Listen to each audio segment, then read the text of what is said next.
සුබ දවසක් ඔයාලා හැමෝටම. ඔන්න ඉතින් අද නම් අපි යන්න සූදානම් වෙන්නේ වෙනස්ම ස්ථානයක් බලන්න.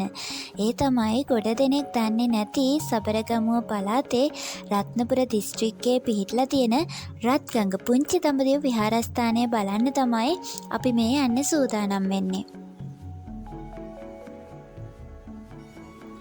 ඉතින් ඔයාලා පුංචි දඹදිව විහාරස්ථානය බලන්න එන්නේ පළවෙනි පාරට නම් ඔයාලට රත්නපුර පැත්තෙන් ඇවිල්ලා එන්නත් පුළුවන්. එහෙම නැත්නම් බලංගොඩ වේවල්වත්ත පාරේ ඇවිල්ලා එන්නත් පුළුවන්. ඉතින් හරියටම එන්නේ කොහොමද කියලා විස්තරයක් මම වීඩියෝ එකේ ඉස්සරහදී ඔයාලට අරගෙන එන්නම්.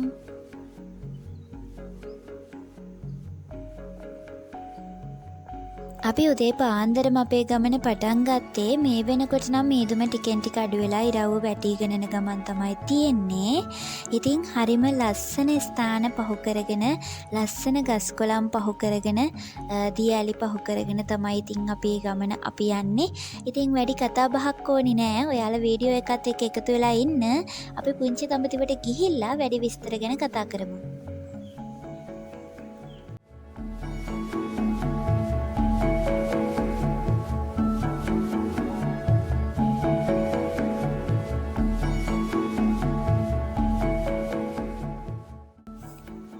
ඔන්න ඉතින් අපි දැන් ඉන්නේ නම් සිරිපාද විහාරස්ථානය ළඟ. ඉතින් මෙතන යන හැම කෙනෙක්ම තමන්ගේ ගමන පරිස්සමට ගිහින් එන්න පුළුවන් වෙන්නේ කියලා හිතාගෙන පඳුරක් දාලා යන්න අමතක කරන්නේ නැහැ. ඔන්න ඉතින් අපිත් අපේ ගමන පරිස්සමට ගිහින් එන්න පුළුවන් වෙන්නේ කියලා හිතාගෙන පඳුරක් දාලා අපේ ගමන ආයෙත් යන්න පටන් ගත්තා. මෙතන තියෙන විශේෂත්වය මට ඔයාලට කියන්න බැරි වුණා. ඉතින් මෙතනට ගියාම ඈත කඳුවැටිය දිහා බැලුවහම අපිට ශ්‍රීපාද ස්ථානය දැක බලා ගන්න පුළුවන්. ඒ නිසා තමයි මෙතන සිරිපාද විහාරස්ථානය කියලා විහාරස්ථානයක් ඉදි කරලා තියෙන්නේ.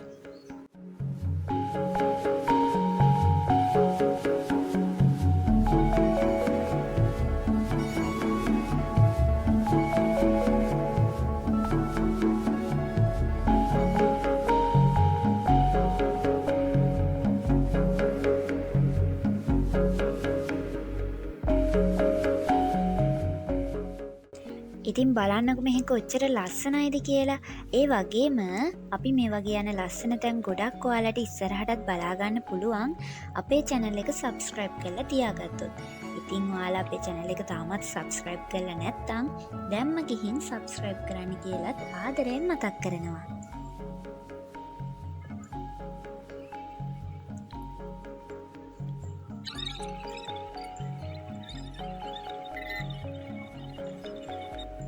ඔන්න ඉතින් මේ ඉන්නේ අපේ ෆැමිලි එකේ සෙට් එක. හැමෝම ඉතින් තාම එක එක කතාවල් වල ගමන ගැන තමයි කතා වෙන්නේ.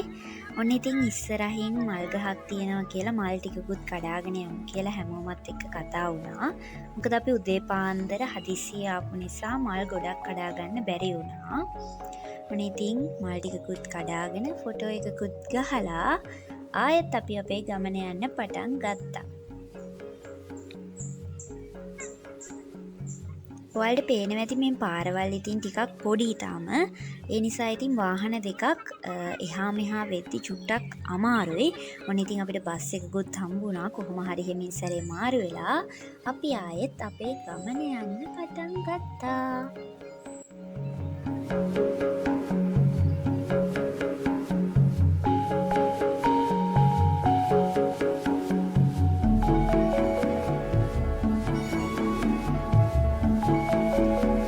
ඉතින් අපි දැන් ඉන්නේ නම් වේවල්වත්තේ. වේවල්වත්ත පහු කරගෙන යන ගමන් තමයි ඉතින් ඉන්නේ. ඔයාලා ගොඩක් දෙනෙක් සමහර විට අහලත් ඇති වේවල්වත්ත කිව්වහම දියැලි පාරාදීසයක් තියෙන පැත්තක්. ඉතින් අපි මේ දැන් යන පාරෙත් අපිට තව ටික දුරක් ගියාම අපිට දියැලක් හම්බ වෙනවා.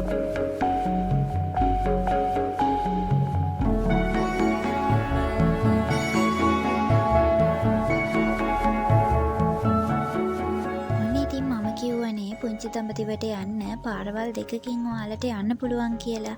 ඉතින් ඔයාලා මේ පාර බලා ගන්න පුළුවන් වෙන්නේ ඔයාලා බලංගොඩ වේවල්වත්ත පැත්තෙන් ආවොත්.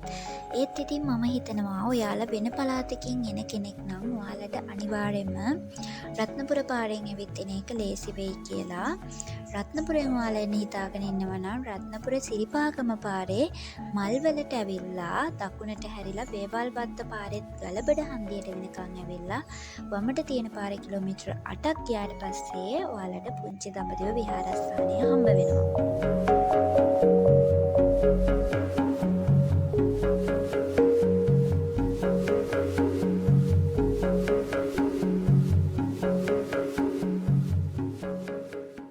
ඉතින් කලින් අපි පහු කරගෙන ආපු ටිකේ පාර දෙපැත්තෙම ගොඩක් ගස් තිබ්බ නිසා අපිට කඳු එහෙම දැක බලා ගන්න බැරි වුණා. ඒත් ඉතින් තව ටිකක් ඉස්සරහට යද්දී අපිට ලස්සනට view එක බලා ගන්න පුළුවන්. ඔයාලා බලන්න වීඩියෝ එකේ. සබරගමුව කිව්වහම ඉතින් ආය අමුතෙන්ම කඳුපන්ති දියෑලි ගස් කොළන් ගැන කියන්න ඕනේ නෑනේ.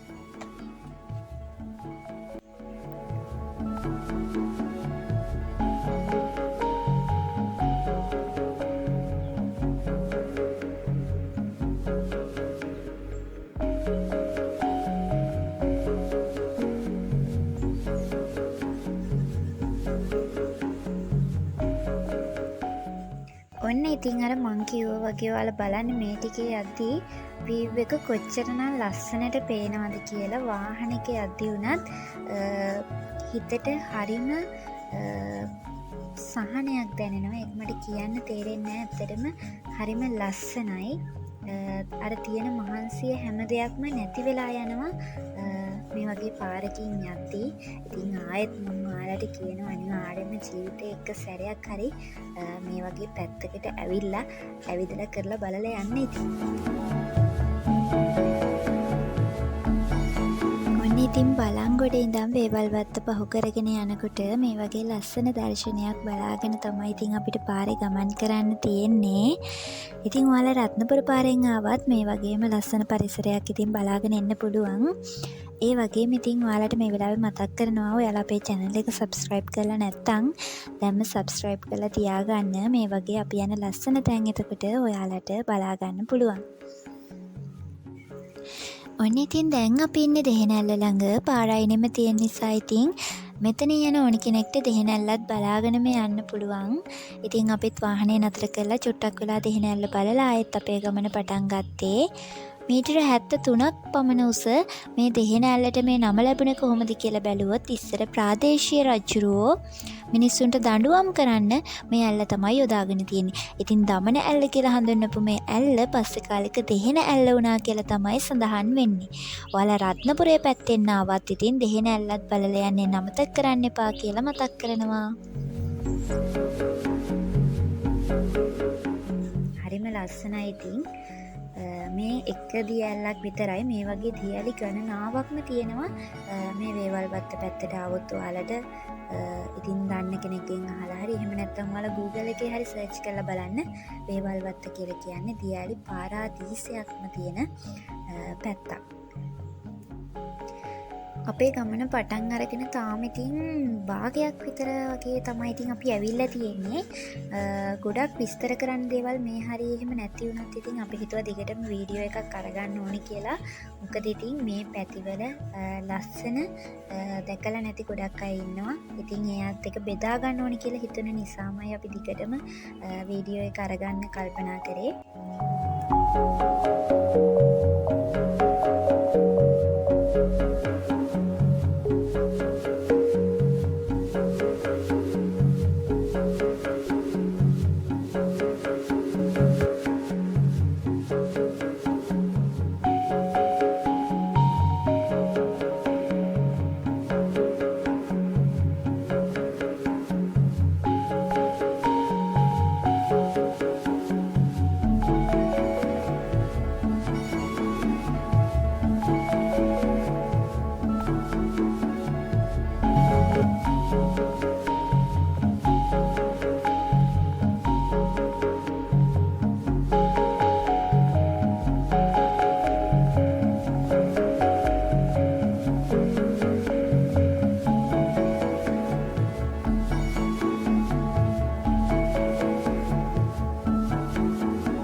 දැන් අපි ඇවිල්ලා ඉන්නේ රත්ගංග පාරට හැරෙන තැන.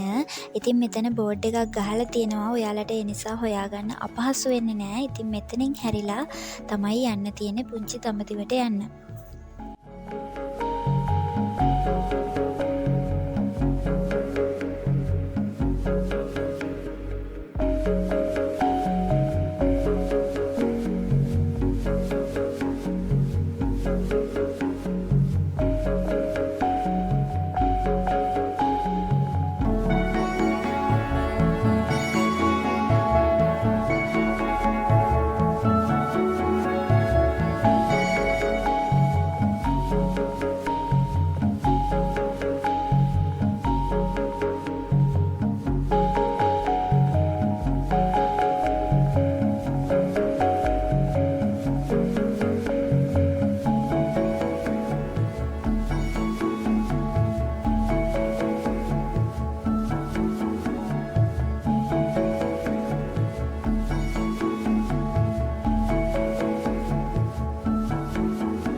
ඉතින් ඔයාලට තව චුට්ටක් ඉස්සරහට ගියාම පුංචි දඹදිව එහෙම නැත්නම් රත්ගංග විහාරස්ථානය දැක බලා ගන්න පුළුවන්.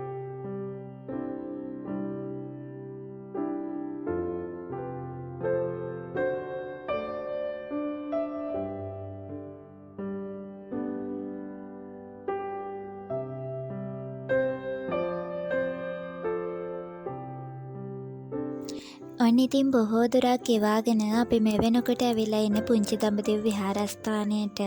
ඇත්තටම දඹදිව ගියා හා සමාන හැඟීමක් අපේ හිත තුළ ඇති වෙනවා මේ පුණ්‍ය භූමියට පා තැබුවට පස්සේ. ඉතින් ඔයාලත් අනිවාර්යෙන්ම ඇවිල්ලා බලන්න. දඹදිව යන්න හැම කෙනෙක්ටම අවස්ථාවක් ලැබෙන්නේ නැහැ. ඉතින් ඒ වුණත් පුංචි දඹදිව ලංකාවේ තියෙන පුංචි දඹදිව විහාරස්ථානය දැක බලා ගන්න. ඉතින් ඔයාලා හැමෝටම හැකියාවක් තියෙන නිසා ජීවිතේ එකපාරක් හරි ඉතින් ඇවිත් බලන්න. මේ පුංචි දඹදිව විහාරස්ථානය කියලා කියන්නේ වැදගත්කම් රාශියක් තියෙන විහාරස්ථානයක්. ඉතින් මේකේ තියෙන එක වැදගත්කමක් තමයි ලෝකයේ ප්‍රථම 80 මහා ශ්‍රාවක පස්විසි බුදුරජ මහා විහාරය තියෙන්නේ මෙන්න මේ කියන පුංචි දඹදිව. ඒක කොහොමද කියලා විස්තර කරනවා නම් සූවිසි බුදුන්ගේ ප්‍රතිමාවන් 24ක් 80 මහා ශ්‍රාවක මහරහතන් වහන්සේලාගේ ප්‍රතිමා 80ක් වශයෙන් සියලු ප්‍රතිමා එකම වහලක් යට එකම ස්ථානයක තිබෙන එකම විහාර මන්දිරය තමයි මේ පුංචි දඹදිව තියෙන 80 මහා ශ්‍රාවක පස්විසි බුදුරජ මහා විහාරය කියලා කියන්නේ.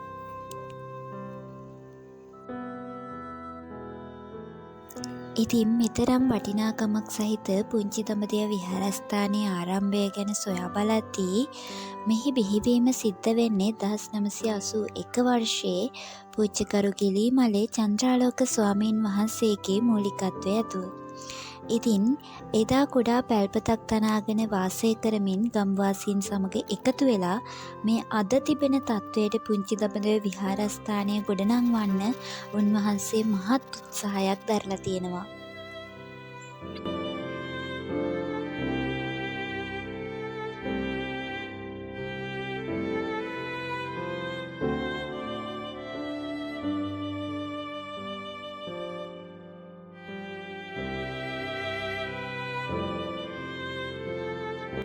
ඉතින් ඔයාලට මේ පුංචි දඹදිව විහාරස්ථානය නරඹන්න ආවොත් දෙමහල් මහා චෛත්‍යයක් නරඹන්න පුළුවන්. ඉතින් මේ තියෙන්නේ දෙමහල් මහා චෛත්‍යයට පිවිසුම් මාර්ගය. මේක ලෝකයේ ප්‍රථම වරට ඉදිවුණු දෙමහල් මහා චෛත්‍ය කියලා තමයි සඳහන් වෙන්නේ. ඒ වගේම සබරගමුව පළාත තුල ඉදිවෙච්ච සුවිශාලම චෛත්‍යයක් තියෙන්නේ මෙන්න මේ පුංචි දඹදිව දෙමහල් චෛත්‍ය. මේකේ සෑරදුන්ගේ ගර්භය දෙමහල් පහත් බිම් මාලයේ සම්බුදු පියාණන් වහන්සේගේ දසපාරමිතා පුවත් නිර්මාණය කරලා තියෙනවා. ජාතක කතා වස්තු රාශියක් ඇසුරින් ඒ වගේම උඩුමාලයට ගියාම අපිට සතර බුදුවරුන් නිර්මාණය කරලා තියෙන ආකාරය දැක ගන්න පුළුවන්.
ඉතින් මෙන්න මෙතනින් ඔයාලට කිච්චකූට පර්වතය දැක බලා ගන්න යන්න පුළුවන්.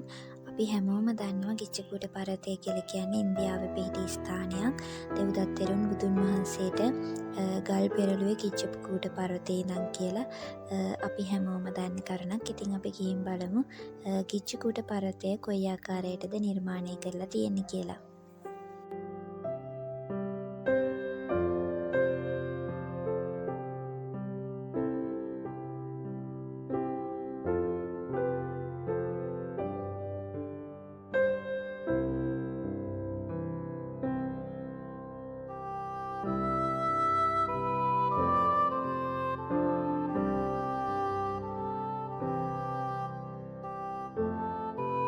ඉතින් ඊළඟට අපිට මෙතනින් දුර්ගේශ්වරී විහාර අනුරුව දැක බලා ගන්න යන්න පුළුවන්. මේ ඉන්දියාවේ දුර්ගේශ්වරී කඳුවැටිය තමයි පිහිටලා තියෙන්නේ. බෝසතාණන් වහන්සේ 6 අවුරුද්දක් දුෂ්කර ක්‍රියා කරේ එම ස්ථානය තුර කියලා. ඉතින් අපි දන්නවා එහි අනුරුවක් මෙහි නිර්මාණය කරලා තියෙනවා. ඉතින් මෙය මිනිසාගේ උසින් හරියටම අඩක් වගේ වෙන කුඩා දොරටුවකින් තමයි අපිට ඇතුළට යන්න තියෙන්නේ. ඉතින් අපි ගිහින් බලමු. මේ තියෙන්නේ දුර්ගේශ්වරී අනුරූ විහාරය.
ඉතින් දැන් මේ ඔයාලට පේන්නේ ඉන්දියාවේ තියෙන බුද්ධගයා විහාරය අනුරුව කොහොමද පුංචි දඹදිව නිර්මාණය කරලා තියෙන ආකාරය කියලා. ඉතින් ඇත්තටම දඹදිව ගියා හා සමාන හැඟීමක් අපේ හිත් තුළ ඇතිවෙන ආකාරයටම හරිම අපූරුවට මේ නිර්මාණය ඉදි වෙලා තියෙනවා. විශේෂයෙන්ම කියන්න ඕනි කරුණක් තමයි මේ බුද්ධගයා විහාර අනුරුව නිර්මාණය වෙලා තියෙන්නේ ඉන්දියාවේ අති දක්ෂ ඉංජිනේරු ශිල්පීන් අතින්. ඉතින් අපි ගිහින් බලමු කොහොමද මේ බුද්ධගයා විහාර අනුරුව තියෙන්නේ කියලා. මේ තියෙන්නේ පිවිසුම් දොරටුව.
ඒ වගේම මෙතන අපිට දැක ගන්න පුළුවන් ශ්‍රී මහ බෝධිශාඛා අංකුරය රෝපණය කරලා තියෙන ආකාරය.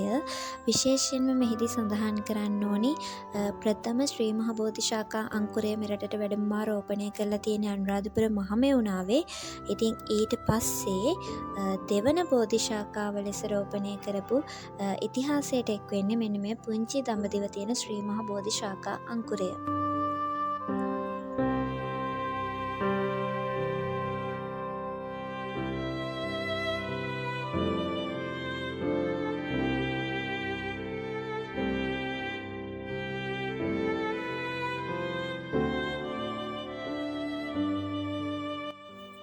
ඉතින් මේ තියෙන්නේ හරිම සුවිශේෂී ස්ථානයක්. මේ තමයි 1981 වර්ෂයේදී පූජ්‍යකරු කිලිමලේ චන්ද්‍රාලෝක ස්වාමීන් වහන්සේ මුලින්ම වැඩවිසූ කුඩා පැල්පත තියෙන්නේ මෙතන. ගංගාසල කුඩා පැල්පතක් තනාගෙන තමයි මුලින්ම උන්වහන්සේ වැඩවිසුවේ. ඉතින් මේ තියෙන්නේ ඒ කුඩා පැල්පත.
අපි මේ වෙද්දී පුංචි දඹදිව ස්ථාන ඔක්කොම නරඹලා ඉවරයි.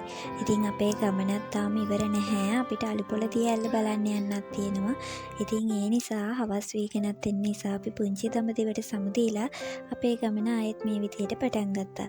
ඉතින් මං හිතනවා අපේ මේ වීඩියෝ එක බලලා ඔයාලත් පුංචි දඹදිව ඇවිත් යන්න එක පාරක් හරි අනිවාර්යෙන්ම එයි කියලා.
ඔන්න අපි දැන් ආයෙත් වේවල් වත්තට ඇවිල්ලා වේවල් වත්තෙන් අලුපොල ඇල්ලට යන්න තියෙන පාරේ දාලා අපි දැන් මේ අලුපොල ඇල්ලට යන්න තමයි මෙච්චර මේ අමාරුවෙන් යන්නේ.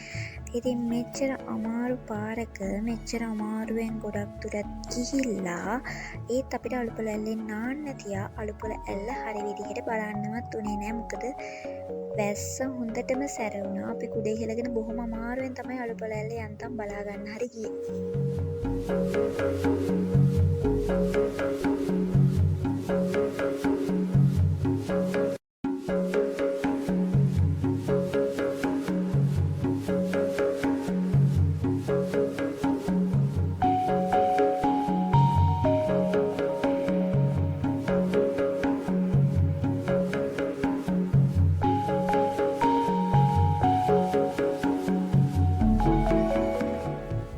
ඉතින් ඔයාලට පේනවනේ වැස්ස කොච්චර සැරද කියලා. ඔන්න මේ හරියට ආවහම අලුපොල දියැල්ල පේනවා. තව ටිකක් උඩහට ගියාම අලුපොල ඇල්ල ළඟට යන්න පුළුවන්. ඉතින් අපි යන්න හදන්නේ එතනට. ඒත් ඉතින් වැස්ස ගොඩක්ම සැරයි මේ වෙලාවේ. අපේ වෙලාවම තමයි ඉතින් නාන්නත් හිතාගෙන ආවේ. නාන්න උනේත් නෑ. අලුපොල ඇල්ල බලන්න ගියත් කුඩේ ඉහළගෙන බොහොම අමාරුවෙන් අපි 4-5 දෙනෙක් විතරයි අලුපොල ඇල්ල බලන්න ගියත් අනිත් කට්ටිය වාහනේ ඉති. මොකද ඒ තරම් වැස්ස සැර වුණා අපි හරියට යද්දී.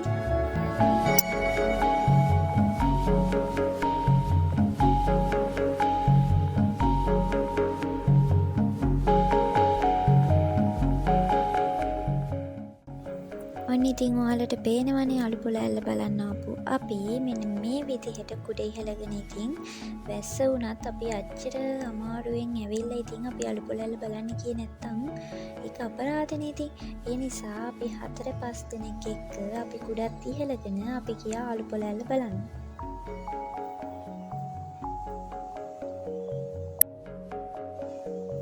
හරිම ලස්සනයි. ඉතින් වැස්සත් එක්ක අපිට හරියට බලන්න උනේ නෑ. ඒත් ඉතින් කොහොම හරි අපි බැලුවා.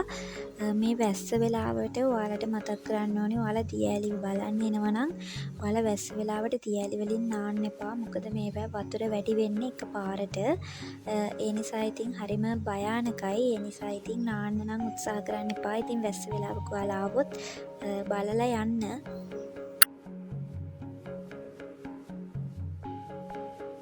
ඔන්න ඉතින් වැස්සත් හොඳටම සැරයි. මේ විදිහට අලුපොල ඇල්ලත් බලලා අපි දැන් ගෙදර යන්න තමයි මේ පිටත් වෙන්න ලෑස්ති වෙන්නේ. ඉතින් එහෙනම් අපි සමුගන්නයි මේ ලෑස්ති වෙන්නේ. අපි ආයෙත් මේ වගේ ලස්සන වීඩියෝ එකක් අරගෙන එනකම් ඔයාලා හැමෝම පරිස්සමට ඉන්න.